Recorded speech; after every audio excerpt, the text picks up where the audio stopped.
Hello, everyone. Welcome to One on One MMA Institute.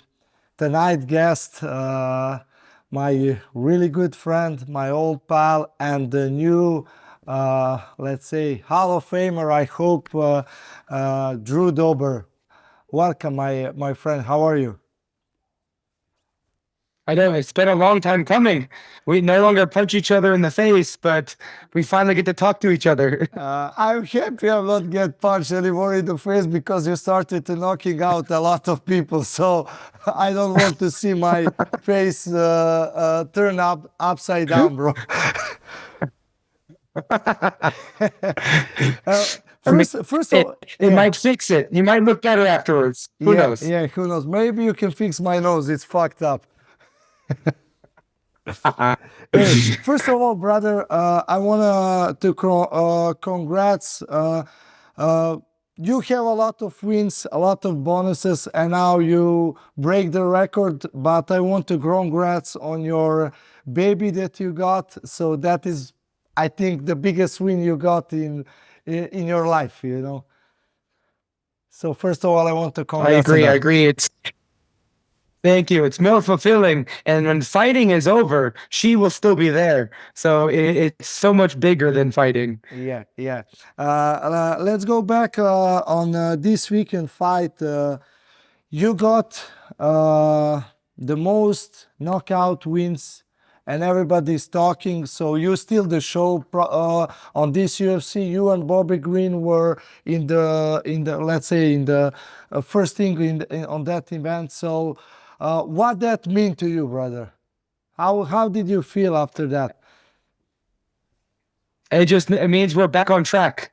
It's we suffered a loss, but now we're back to the like what brought me to the knockouts, right? Like back when you knew me, when we were trying to prove, to ourselves and to everyone that like I deserved to be in the UFC. And we brought that back. And so now with the most knockouts in the lightweight division, hopefully it gets me bigger fights, better names, main event, co-main event. Like I'm ready for the big show. But everybody know you're ready. You had a lot of big fights before this, win and losses and everything. What is your where do you see now your standing in division, and how many fights you will need to get to the top five contender, or maybe to contender for a belt? Yeah. Who knows? The fighters in the top 10, they don't like fighting. They like sitting on their number, their ranking, and they don't like fighting. Me, on the other hand, I love fighting. So, top contender, like however many fights it takes. But for me, it doesn't matter. I wanna stay active. I wanna stay busy. Who knows when this career is over? So I want to try to get as many fights as possible. So big names, we got Paul Felder, Diego Ferreira, like all these big names. But ideally, like I want to fight Dustin Poirier, Michael Chandler, Conor McGregor.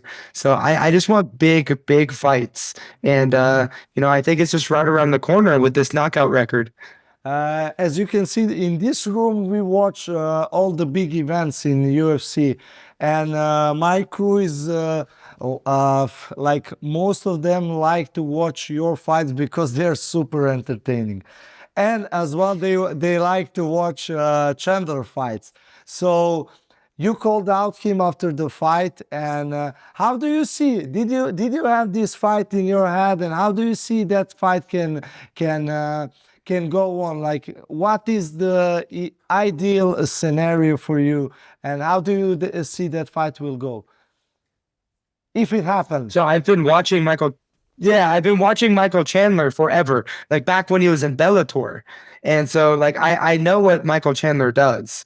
And he's wild, he's crazy, he's really good at wrestling and he's very athletic. So like right out the gate, you got to be ready for him to sprint and go crazy. But he's not calculated, he's not smooth. He got TKO'd in Bellator. He got beat by Will Brooks twice. He got beat up by Dustin Poirier, Charles Oliveira. Like he gets caught when he doesn't when he can't like bully you, Yeah. and you can't bully me. So Because the way you're a that fight bully. goes, Because you're a bully.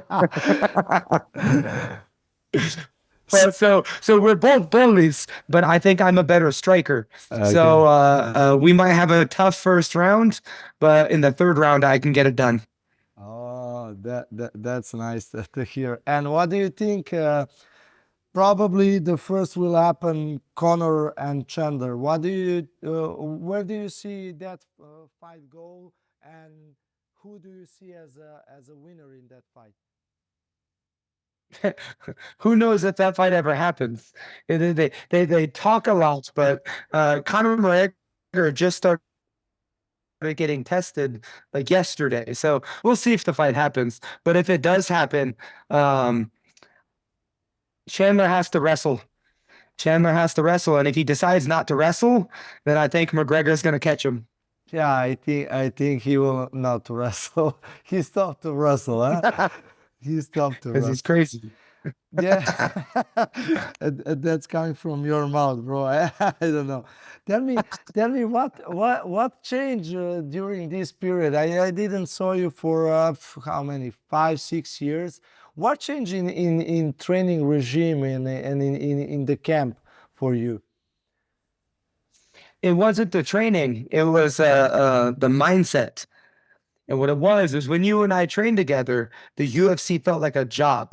Yeah. Like I have to be there, I have to run the sprints, I have to spar, I have to do this. And so it was like I was very focused and very determined, but serious.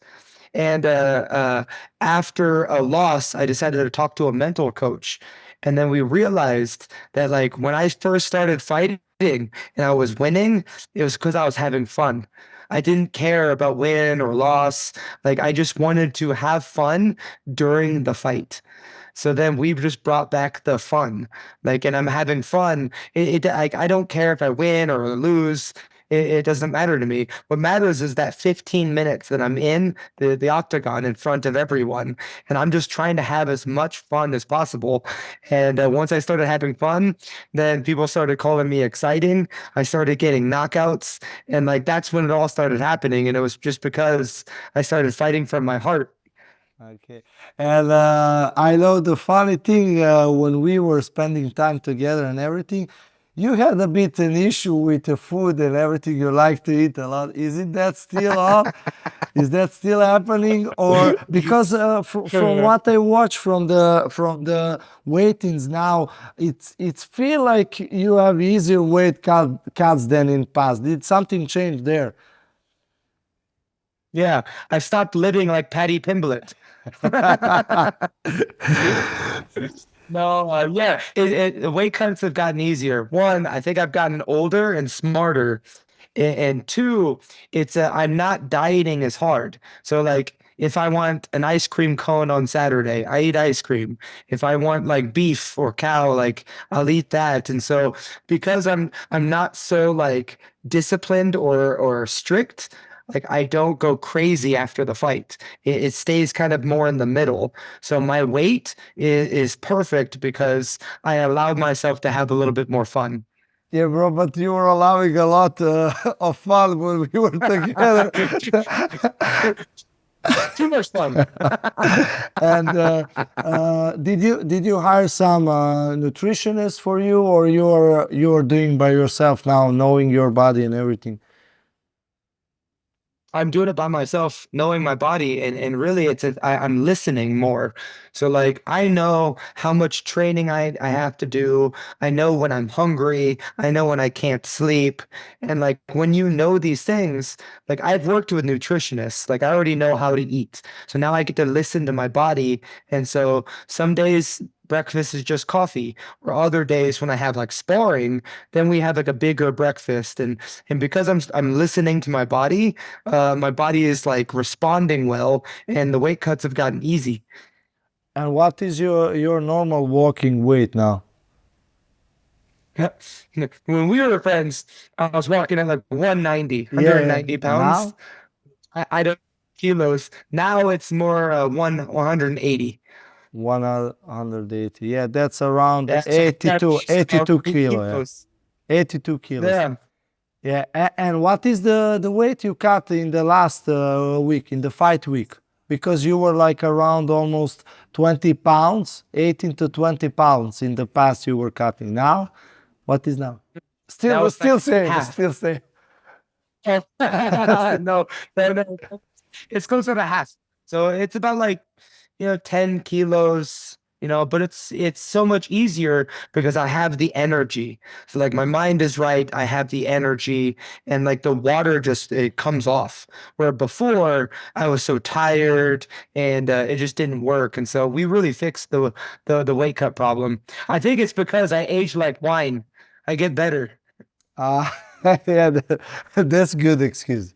That's good excuse. I think in the past you were too much having fun, to be honest. But who knows? Who knows? No, from what I saw, like pictures from weigh-ins, in the past you were looking like a zombie, and now like there is a funny, face, and you're smiling. So it's you're looking much nicer, to be honest. And We're always getting better. yeah. What people here on the Balkans, they know about Elevation Fight Team, about all Denver fighters and everything, because first of all, from Bojan Veličković and everything, but people don't know that you were really good and still probably good friend with Mirsad Bektic. And I remember, did you started to train with here, or how that goes? You both started together to train, or We're talking to about Mersad Mirsad? Yeah, or about Mirsad Bektic. Yeah, yeah. your So relationship with he's him. Yeah. strong. Yeah, strong relationship. So we grew up together in Nebraska. And so we trained together every day, and then we fought with each other, amateur, professional, and yeah. So we pretty much lived with each other like every day. And man, is he crazy? Yeah. Holy cow, is he? But then he got signed by the UFC, and then he moved to American Top Team. So like I didn't see him after that, but we still keep in touch. And man, it was just so much fun. Like not only learning fighting with him, but also I got to learn about like where he comes from and his family. And let me tell you, like the Balkan food is so good. Uh, uh, did you ever visit this part of the Europe, or you were just in the western part? Because I know you were going to the Germany in this side of the Europe. Did you ever came around the Balkan or something? Or I No, must I haven't. so I must invite you. Yeah, somebody has to fight me. I keep on telling Bojan all the time that I need to come out and and see you guys, and I've wanted to for a very long time. And listen, now you are invited, but by my crew, MMA Institute, and myself. Uh, Everything is on our paycheck, so you just need to bring the good mood. So when you have a time, Well, you're coming. You can come with Bo as well, because I think Bo is coming December around New Year. He have the finals of the European event. So maybe a New Year or something, if wife let you go from US. so my goal is I want to fight in December, and then I'll travel with Bojan. We'll watch him fight, and then as a team we do food, wine, and party. That's great. If your wife let you to do that, to party, all good. Uh, what I wanted to ask you as well is, you fought against the current champ, Islam Makhachev, sorry. And how was that fight? What Islam brought to the table that you never felt in the training or in the fight, like, or everything was you saw everything will come, but you could not defend? Well, like, what was happening in that fight? So it was both. Really, it was he knew exactly what he wanted to do in every moment of the fight. He doesn't take risks. He doesn't make mistakes. He doesn't go crazy. He's always like doing his thing, and it happened so fast that like I couldn't find a way out. Like I couldn't find a mistake. I couldn't find a way to kind of improve the fight. He stayed in his lane or his zone the entire time. So it wasn't that he was strong or fast. It was really like he knew what he was doing in every position, and I had to do something crazy to get out of it, and it just didn't work well for me. And how was that top position? Everybody talking MMA about the Dagestani top position and everything, the ground game that is different than it's like hybrid jiu-jitsu for MMA or whatever it is, mixed with the wrestling. Did you felt something different than in training room, or it just like you said, he know exactly in perfect position what to do to keep you out of balance or out of comfort zone? Yeah, so it wasn't like strength, it was smooth. He was smooth. Like he knew like where the dance was going. He knew how to position himself, what to do, like grab my arm, grab my leg, do this, do that. Like he was just so smooth with it. And really the only time that I felt his strength was when he hooked up the choke. And then yeah, he felt really strong there. Okay. And tell me, like, if who knows, like maybe in the future, if he stay a champ and you get couple of wins, like you win all the time, like KOs, you don't go to decision against these big names, like. What will you change in training regime or in a fight game against him? Like, what will you adjust for the rematch if it's ever happened? Mhm. I say I would not have an avoidance mindset, which that means is a football player. He wants to kick it into the goal, but he thinks, don't miss, don't miss, don't miss. He's gonna miss because that's what he's thinking about. So when I fought Islam, I was thinking, don't wrestle, don't wrestle, don't wrestle. I strike, but no wrestle. No. And so, but because I wanted to avoid it, I didn't give him anything, like only in the stand up, but not in the wrestling. So the next time we fight, I will wrestle, I will do jujitsu, I'll grapple, and then I'll also try to find the knockout, but I'm not afraid to grapple with Islam. You said next time when we fight, so that means you expect to fight him again. Like, because nobody's gonna be beating him other than me. So So you will let's say you will not be afraid to get against him. You didn't saw something like special from him, just like he is not taking the risk and controlling all the time in the positions. Yeah. yeah, you have to force him to get out of his like system, to get out of his what he wants to do. And the only way to force it is you have to grapple with him. And Volkanovski showed that. Volkanovski did the best because Volk said, I will wrestle with him. And he did, and that's why Islam was making more mistakes. Okay, so you need to take him out of comfort zone, let's say like that. And Yes. tell me, what do you think about the rematch against him against the what's the name?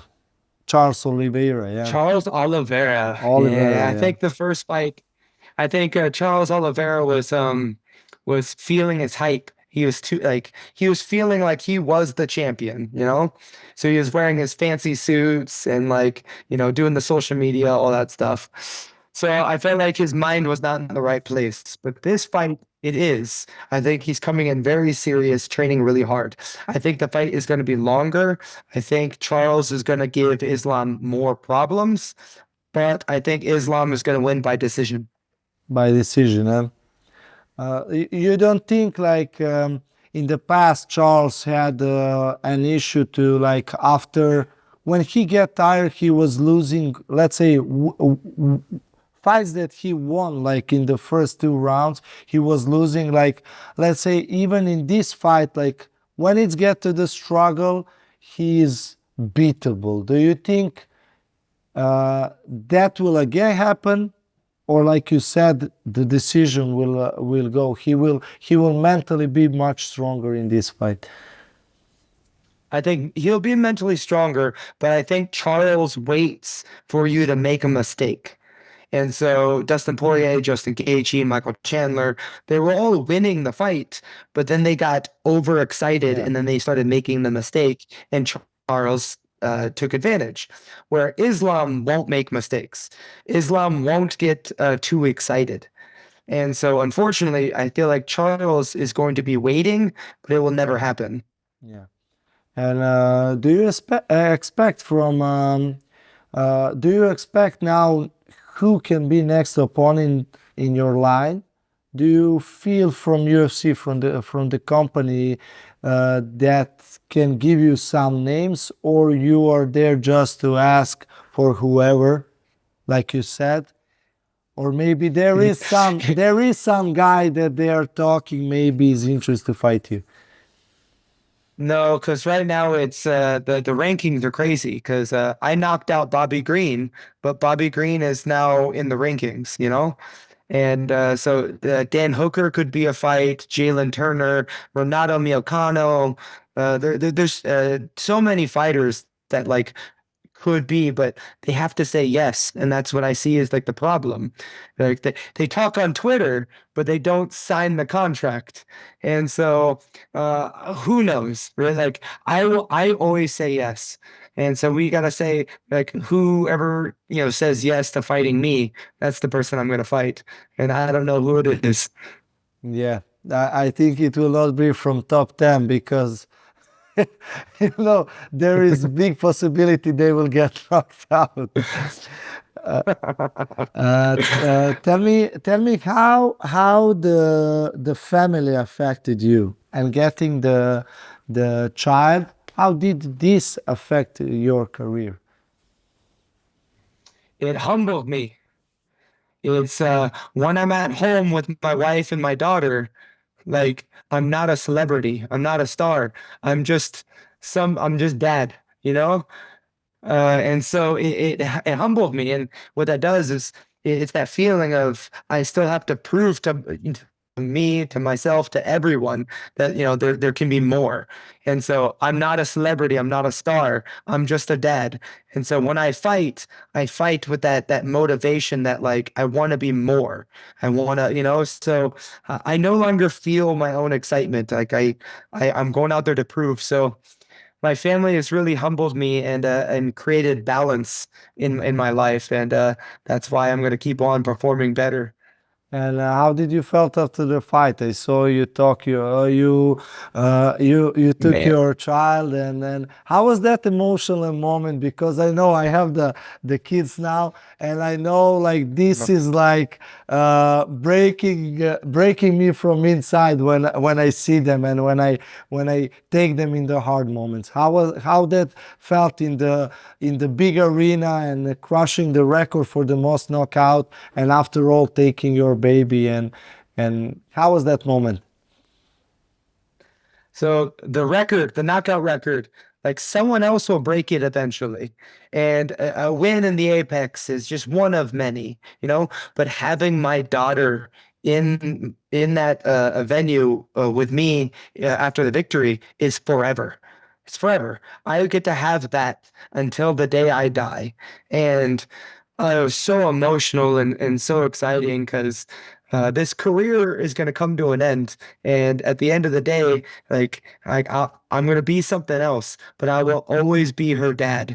And just being able to be a father in the UFC was just so beautiful to me.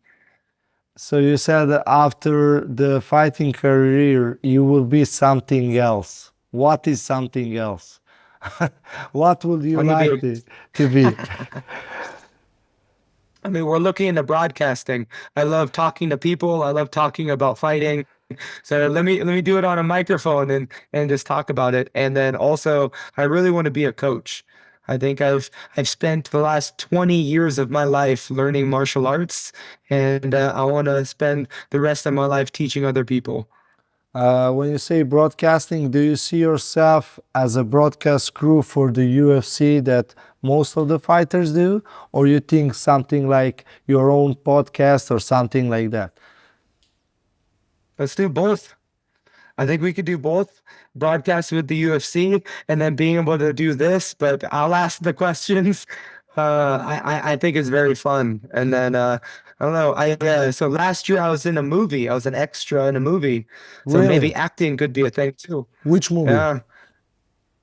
It's like a sci-fi movie on Netflix. It hasn't come out yet, and I'm not allowed to talk about it either. Ah, But okay. yeah, it was a lot of work. Acting is a lot of work. So you think you could do that like after the finishing career? That will be like also like interesting for you, the acting, because Yeah. I know it's hard. The acting is like even for advertise or whatever. The guy Yeah. from the guy from the crew said you have a pretty face. You will be good for that. Problem is, you have to have more than just the face. You got to be able to talk and stuff. So I'm learning. I'm learning right now. So we did a little bit of acting. I've done a little bit of broadcasting with like smaller promotions. So I'm kind of just practicing, just like in martial arts. You got to start as an amateur and then you get better. So now my MMA career, it will come to an end, and then I'll just be an amateur somewhere else. And if I can be in front of a camera, that'd be better. And tell me like how like what is the ideally for you, like when should fighter it's like from fighter to fighter, but what is ideally like when should fighter stop to fight, like when he should realize it's time to stop, because it's maybe hardest thing for every fighter to say to himself like, hey, now it's time. I What think it's when the passion is gone. When the passion is gone, it could be like a big injury, surgery. It could be a loss. It could be many things. But as soon as when the excitement and the passion is gone, then you gotta tie it up. Sign off. Because if you're not excited to be bloody, then you're in the wrong sport. And so when the excitement is gone, then we put the gloves away. Yeah, but how should fighter do that when the ego is the one that you were all your life giving a food, and he's like a stronger wolf inside of you? Like how to defeat the ego? Yeah, you take that wolf and you direct it to something else. That's So, good. yeah. So when I'm done fighting, I'm gonna be hungry for something else, and it could be broadcasting, could be acting, it could be anything else. But you got to bring that wolf, that like excitement into something else. Yeah, good answer. It's never over for us. Hey, good As a answer. man, as a father, it's never over for us. You keep going. Yeah, you can never quit, bro. Yeah. Tell me, who are the most like, who are the best training partners from you, or who are you using most from the team now? Like with which guy So you last, train most? yeah. So last fight I used a lot with Neil Magny.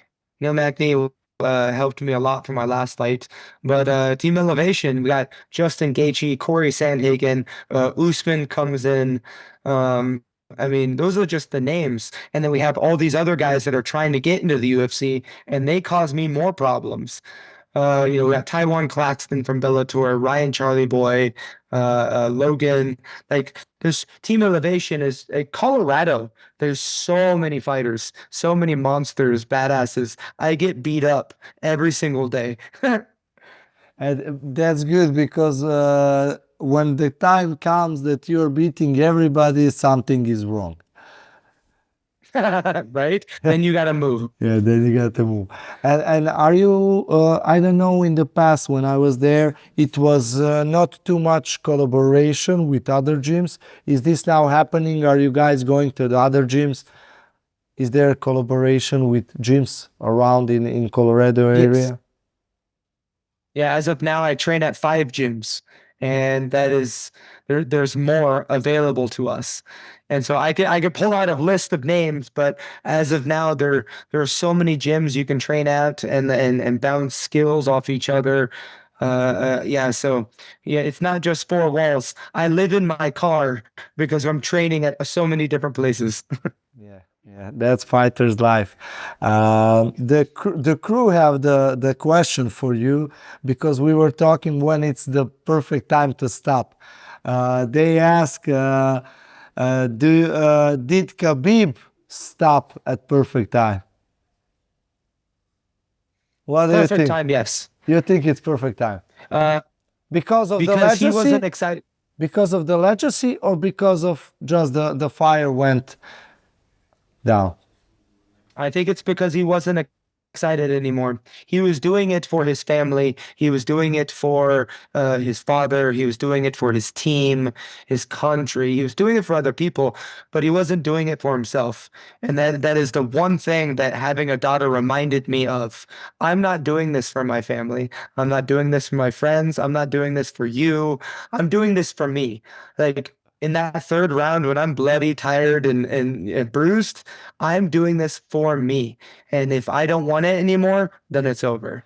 And I think Khabib did it perfect. And you say when you are blood in the third round, what is the wolf talking to you in the third round? What is the inside voice telling you in that third round?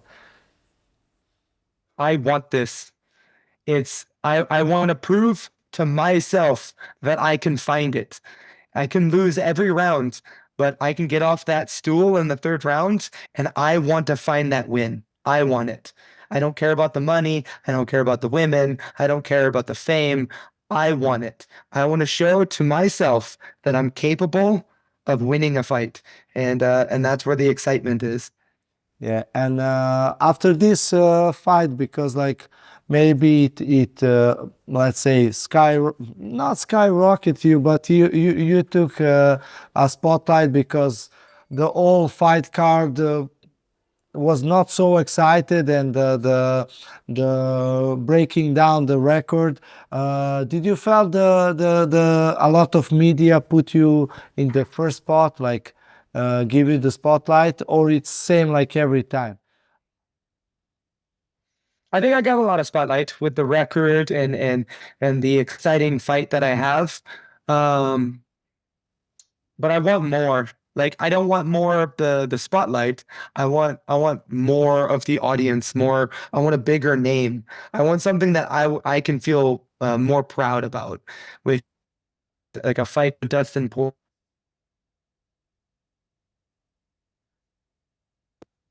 Okay. Apologies, I lost you for a second. No But problem. yeah, I was in the limelight, but I want more. Yeah. Okay, bro. I will not take you any more time because, like, oh, wait. The crew have one more question. Sorry. The crew have one more question. Okay. This is for Serbian fans. So, do you watch NBA? No, I don't. No. So, because like the Nuggets won the championship, yes? Yes, I got to train with the Nuggets. I Yeah. worked out with the Nuggets 2 weeks ago. Yeah. People here in media know that the Nuggets fight in that had the trainings in in elevation fight team. So the MVP player and the best player in the NBA is Serbian guy, and that's why I was asking you the Jokic, Nikola Jokic. Yeah, Mm-hmm. yeah. Really, really nice guys. I think they were all super really cool. Like I think I had a lot of fun meeting them. They're very um they're a lot better people than other sports. So Okay. NBA, like they're really good people and they were learning martial arts extremely well, but they can't fight. They can play basketball, but they can't Oh fight. my God. Okay. So now you remember the name Nikola Jokic. That's the MVP of NBA, and it's Serbian. People will All right. Well, people will not I'm forget gonna give him this. your name. I hope he knows who you are. Oh, he don't know for sure. He don't know for But sure. I know Slobodan. Like, That's it. Thank you, bro. Thank you a lot, and I hope to see much more from you if it's possible, because you are like knocking out people. That's just enough. Like, just keep on going with this, and thank you for joining me, and thank you for showing to Balkan fans the talking about the I like to Balkan fans see the UFC stars on TV. Yeah. thank you so much. And now I'm tired of like you guys watching me from a distance. Now I gotta come to Belgrade, and you guys get to show me all the stuff that you guys get to teach me, show me some things. So Hey, was it New the Year's, January? I'll come see you the guys. invitation is open, brother. Awesome, awesome. Thank you so much. All the best, bro. Hey, Drew. You're the man. Yeah. Thank you a lot. Thank you a lot. Of I will. course, man. I, Let's keep it on. I will send you the when the episode go out. I will send you the picture. We will tag you, and if you want, like, share it, and if somebody like to watch. But like, people on Balkan will watch. Perfect. Perfect. Thank Tell you a them to lot, reach bro. out to me. Tell me things. Talk to me. Like like literally, I'm telling you, I want so bad to come see Serbia and all those other No, countries. no, Like no. I want it The so bad. invitation is open. It's like the boss, like, from the podcast and everything. Like, he invite you, so we are expecting you. Like, if you are coming with the boy, you will be our guest. Perfect. Then we'll make it happen. We are paying tickets. Everything is by us. No, man, we don't need to go that far. Just show me the good food. No, you get free food, bro. You get everything for free. Thank you a lot, bro. Hey, kiss your kid. Love you guys. Love you, bro.